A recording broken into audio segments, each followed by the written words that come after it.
You are hiding an innocent person in your home. There is a sharp knock. Armed men stand at your threshold, demanding to know if the person they are hunting is inside. The intuitive human response is immediate. You lie. You point the men down the street.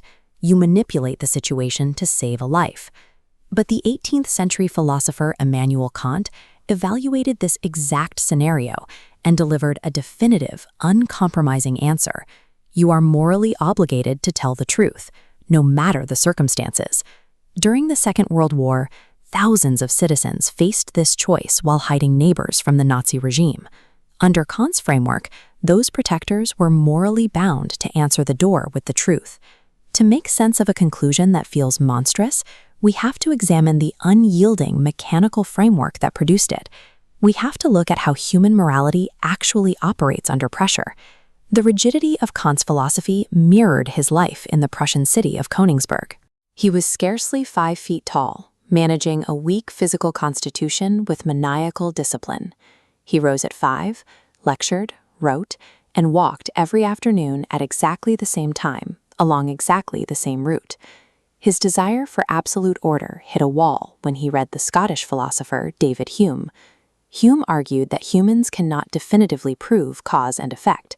We observe one event following another, but we can never actually see a necessary connection between them. If we cannot observe a necessary connection between events, then the future consequences of our actions remain forever out of reach, chaotic, unknowable, and beyond our control. If you act with good intentions, a bizarre twist of fate might still cause a disaster. If you act with malice, you might accidentally help someone. Outcomes rely heavily on luck and unpredictable variables. Because of this, Kant concluded that we cannot use real-world results to judge whether a person is morally good. True morality must reside entirely in the only domain we actually control, our pure intention to do our duty, regardless of the results. To determine exactly what that duty requires before we take action, Kant designed a strict test called the categorical imperative. This visualization shows the first rule of the imperative. Before you act, ask if the principle behind your choice could function as a universal law. Could you mandate that every human being on Earth must act the exact same way? Watch the network if we apply this to lying.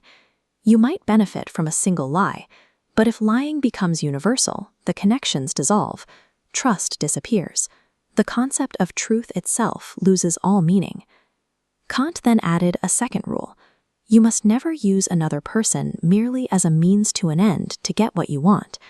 When you lie to someone, even for a highly justified reason, you feed them false information to control their behavior. You strip away their autonomy to make their own choices based on reality. Kant absorbed this deep respect for inherent human dignity from the writings of Jean-Jacques Rousseau. It moved him so deeply that Rousseau's was the only portrait he kept in his study. Kantian ethics demand that every individual is treated as an independent agent. People have dignity, not a price. You cannot sacrifice them as pawns in a chess game to achieve a preferred outcome. Which brings us back to the armed men at your door. A critic named Benjamin Constant challenged Kant with this exact scenario, and Kant published his reply in 1797. He argued that lying to the murderer breaks the shared trust required for any agreement to exist, committing a wrong against humanity itself. This split-path flowchart maps out why Kant refuses to let you manage the consequences.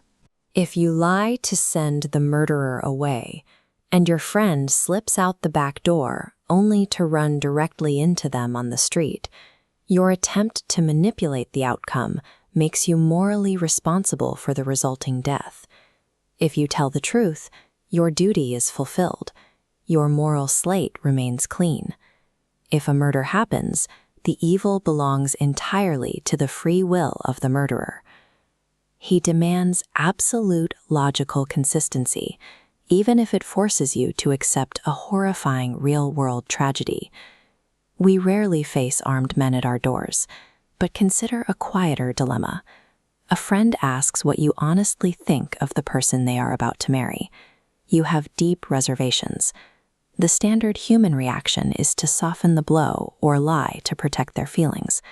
Kant says you owe them the painful truth, because lying denies them the chance to make a fully informed choice. You tell the truth, the friendship ends. The wedding happens anyway. We are left to decide where true morality actually lives, in the messy, uncertain comfort of managing outcomes, or in the harsh reality of duty.